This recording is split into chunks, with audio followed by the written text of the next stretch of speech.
pero la doctrina de la Trinidad no está en la Biblia, porque ni siquiera la palabra aparece en la Biblia. Todo ese trabajo teológico para definir esta doctrina es extra bíblico. Hola elegidos, ¿cómo están? Estamos aquí nuevamente en este tiempo elegido. Hoy queremos compartirles, como les habíamos dicho, las 5 razones por las cuales nosotros ya no somos trinitarios. Así que los invitamos para que se queden hasta el final porque la quinta razón es la que más los va a sorprender.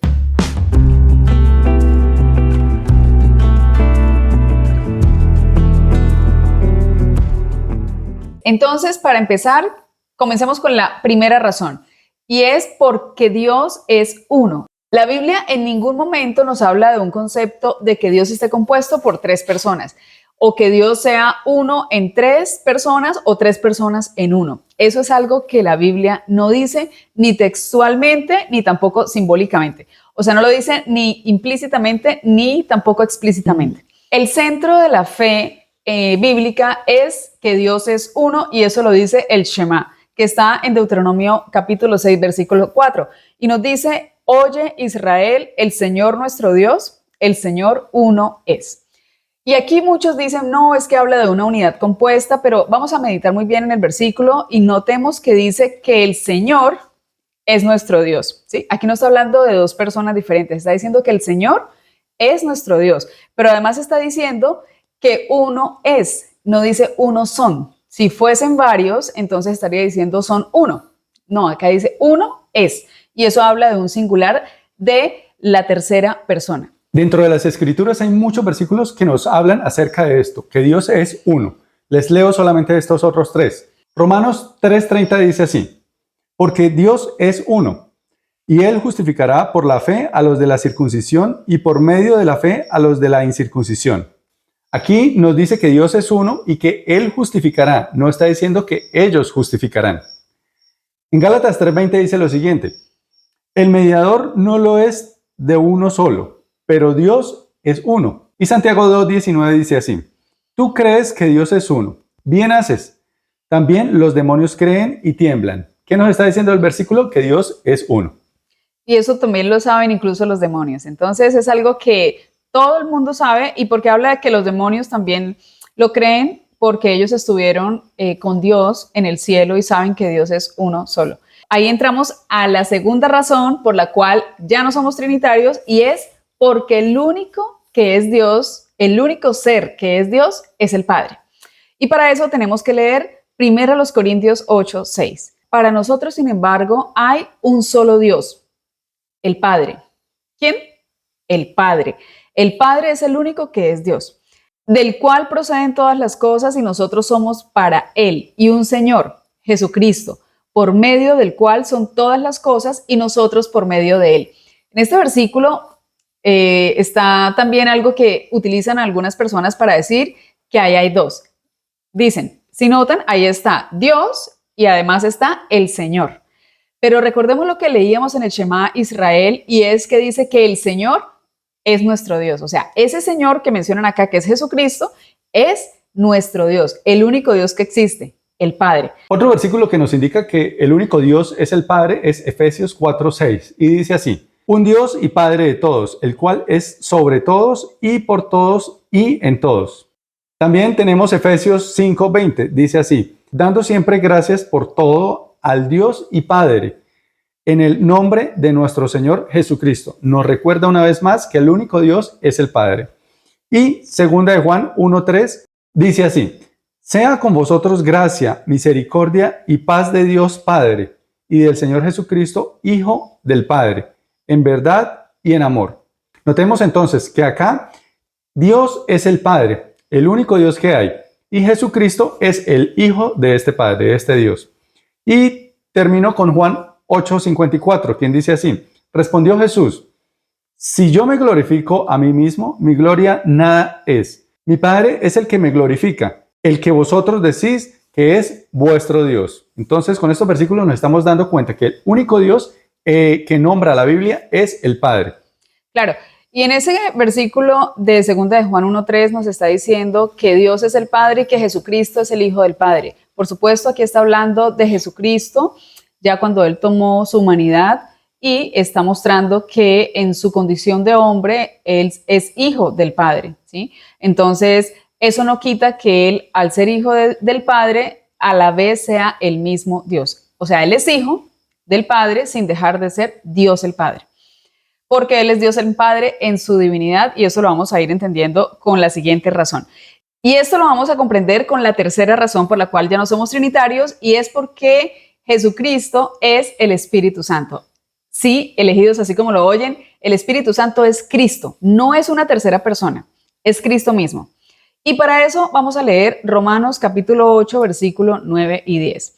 Nos dice, mas vosotros no vivís según la carne, sino según el Espíritu, si es que el Espíritu de Dios mora en vosotros. Y si alguno no tiene el Espíritu de Cristo, no es de él.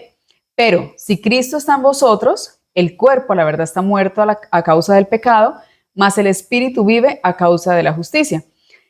Si el Espíritu de aquel que levantó de los muertos a Jesús mora en vosotros, el que levantó de los muertos a Cristo Jesús vivificará también vuestros cuerpos mortales por su Espíritu que mora en vosotros. Bastante información en estos 3 versículos, pero vamos a meditar en algo importante. Aquí en el versículo 9 nos dice que el Espíritu de Dios es el que mora en nosotros, ¿verdad? Pero en el versículo 10 nos está diciendo que Cristo, ya con nombre propio, está diciendo quién es ese Espíritu de Dios que mora en nosotros, y está diciendo que es Cristo. Porque dices, pero si Cristo mora en vosotros, o sea, ese Espíritu de Dios que mora en nosotros es Cristo. Y ahora más abajo en el versículo 11 nos dice que si el Espíritu de aquel que levantó de los muertos a Jesús mora en nosotros, vuelve y nos está ratificando que Cristo es el Espíritu de aquel que levantó de los muertos a Jesús. ¿Y quién es ese? El Padre. Cristo es el Espíritu de Dios. Cristo es el Espíritu del Padre. Y por ende, ahí, al concluir esto, nos damos cuenta que Cristo, al ser el Espíritu del Padre, pues es el mismo Padre, porque el Espíritu de una persona o de un ser es el mismo ser. Con estos otros versículos vamos a seguir analizando esto, que Cristo es el mismo Espíritu Santo. Gálatas 2:20 dice así, con Cristo estoy juntamente crucificado y ya no vivo yo, mas Cristo vive en mí. Entonces yo les pregunto a ustedes, ¿quién es el que mora dentro de nosotros? ¿De quién es que nosotros somos el templo? Del Espíritu Santo. Entonces no tenemos a 2 personas diferentes morando dentro de nosotros. Nos está diciendo que Cristo es el mismo Espíritu Santo, el único que mora dentro de nosotros. Colosenses 1:27 dice así, a quienes Dios quiso dar a conocer las riquezas de la gloria de este misterio entre los gentiles, que es Cristo en vosotros, la esperanza de gloria. ¿Quién es el que mora dentro de nosotros? Cristo, que es el Espíritu Santo. No hay más. Ese Espíritu Santo, el tener el Espíritu Santo, que como lo dice la Biblia, es las arras de nuestra salvación, es las arras de nuestra herencia, es la garantía o es el anticipo, precisamente, esa es nuestra esperanza de gloria. Así que en algunos versículos nosotros vamos a encontrar que dice que el que mora en nosotros es Cristo, en otros lo va a mencionar distinto, va a decir que el que mora en nosotros es el Espíritu Santo, pero ya entendemos que ese Espíritu Santo es Cristo mismo. Lo seguimos confirmando con las Escrituras. Efesios 3:17 dice así, para que habite Cristo por la fe en vuestros corazones, a fin de que arraigados y cimentados en el amor. El que habita dentro de nosotros es Cristo, que es el mismo Espíritu Santo. No es que tengamos 2 personas diferentes morando dentro de nosotros. O peor, 3. Peor. Porque realmente no, es solamente un solo ser el que nos habita y es en su forma divina, en su espíritu, y ese es Cristo, en su divinidad. Pero con este pasaje vamos a aclarar muchísimo más esto, y es lo que nos dice Apocalipsis capítulo 3, versículo 20. He aquí yo estoy a la puerta y llamo. Si alguno oye mi voz y abre la puerta, yo entraré a él y cenaré con él y él conmigo.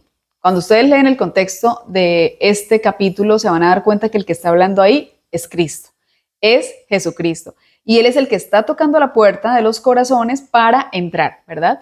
Entonces, el que habita en nosotros, como ya lo hemos visto en todos estos pasajes, Cristo en nosotros, el que mora en nosotros, el que está tocando y quiere entrar a nosotros es Cristo. O sea, ese Espíritu Santo tiene nombre y es Jesucristo. El Espíritu Santo es Cristo, pero obviamente no en su forma humana, sino en su forma divina, en espíritu, ¿sí? Es ese otro consolador el que va a venir en otra forma a estar en nosotros.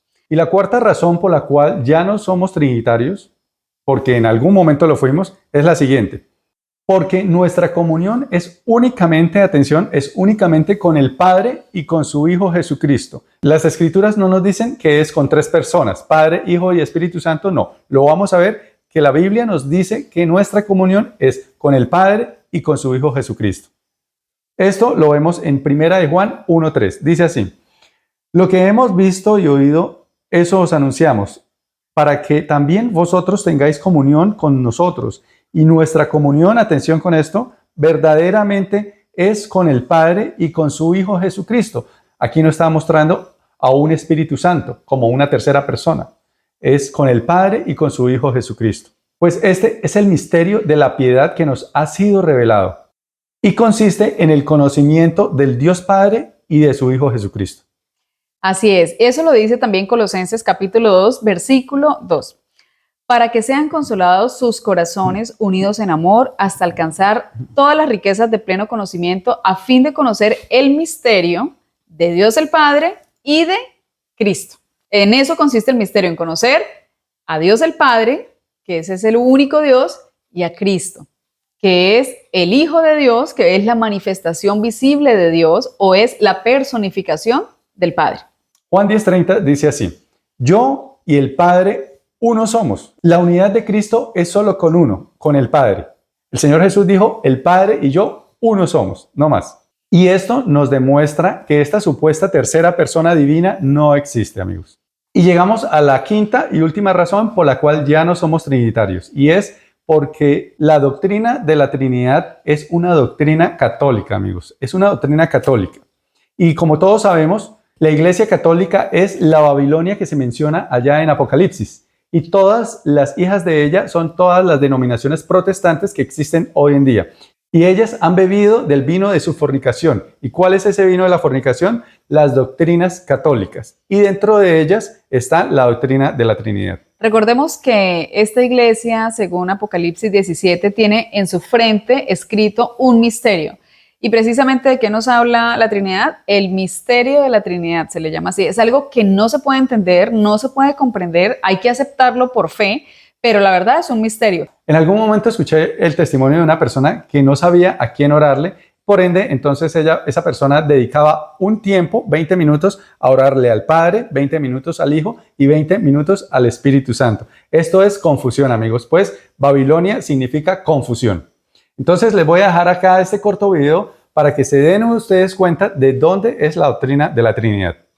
Donde precisamente un cura católico les va a demostrar que esto es una doctrina que se crea en un concilio, es obviamente creada por teólogos católicos, pero esta doctrina la han adoptado las demás religiones o las demás denominaciones cristianas, lo que las hace hijas de Babilonia. De modo que al estar obedeciendo esta doctrina están sometiéndose a la autoridad del catolicismo. Así que reflexionen mucho en esto. Afirman los hermanos separados: la Biblia es la única fuente de autoridad y doctrina y moral cristiana. Lo que no está en la Biblia no hay que creerlo. Entonces les pregunta uno: hermano, la Trinidad, la enseñanza de la Trinidad, ¿eso es una doctrina? Sí, es una doctrina. Y ustedes dicen que lo que no está en la Biblia entonces no se debe creer. Muy bien. Entonces, ¿cómo usted me explica la doctrina de la Trinidad? ¿Está en la Biblia? ¿Cómo se definió esa doctrina? En principio, porque ni siquiera la palabra Trinidad aparece en la Biblia. Y si la palabra Trinidad no aparece en la Biblia, entonces quiere decir que la Trinidad no puede existir o no se debe creer. ¿Por qué? Porque los hermanos separados dicen que la Biblia es la única fuente de autoridad y doctrina y moral, y que lo que no aparece en la Biblia no se debe creer, y la palabra Trinidad no aparece en la Biblia, entonces no se debe creer. Igualmente, como la palabra purgatorio no está en la Biblia, entonces tampoco se debe creer. ¿Ya ve? Ya empezaron a cojear, porque la gran mayoría de los protestantes sí creen en la Trinidad. Vamos a preguntarle al hermano separado si en la Biblia está la enseñanza de la Trinidad, que hay que creer en la Trinidad, porque de acuerdo a esto, no está. Hay textos que nos refieren a un Dios trino. Pero usted bien sabe, querido hermano separado, que hay iglesias y grupos protestantes, ¿no? Grupos no católicos, grupos cristianos no católicos que no creen en la Trinidad. Entonces usted tiene que dialogar con ellos para ver en qué se están fundamentando para no creer en la Trinidad. Porque usted no tiene otra manera de decir yo tengo la razón. ¿Y usted por qué tiene la razón? Dígame a ver por qué tiene la razón y por qué el que no cree en la Trinidad no la tiene. Hágame el favor y me dice, ¿en qué se basa? La Trinidad, todo el trabajo y la elaboración de esta doctrina la realizó la Iglesia Católica. Concretamente cuando un señor llamado Arrio le dio por dudar acerca de esto. Entonces fue un trabajo teológico bastante complicado, un trabajo bíblico, escriturístico bastante complicado, filológico bastante complicado, de mucho tiempo hasta que se pudo definir la doctrina de la Trinidad. Pero la doctrina de la Trinidad no está en la Biblia, porque ni siquiera la palabra aparece en la Biblia. Todo ese trabajo teológico para definir esta doctrina es extra bíblico, ¿no? Y está en la historia. Y entonces ahí estaban los papas y los obispos y los teólogos y meditando aquí y confrontando acá este texto y mirando esta cita. Y que si usted hoy sabe algo de la Trinidad y si usted hoy cree en la Trinidad, fue porque la Iglesia Católica así lo definió. Bueno amigos, entonces gracias por habernos acompañado hasta el final de este video y los invito para que estudien las Escrituras ustedes mismos para que nadie los engañe. Por eso les invitamos a que vean el contenido de este video, lo compartan con sus conocidos, le den dedito arriba y sobre todo nos dejen sus comentarios que los vamos a estar leyendo y respondiendo. Chao, elegidos.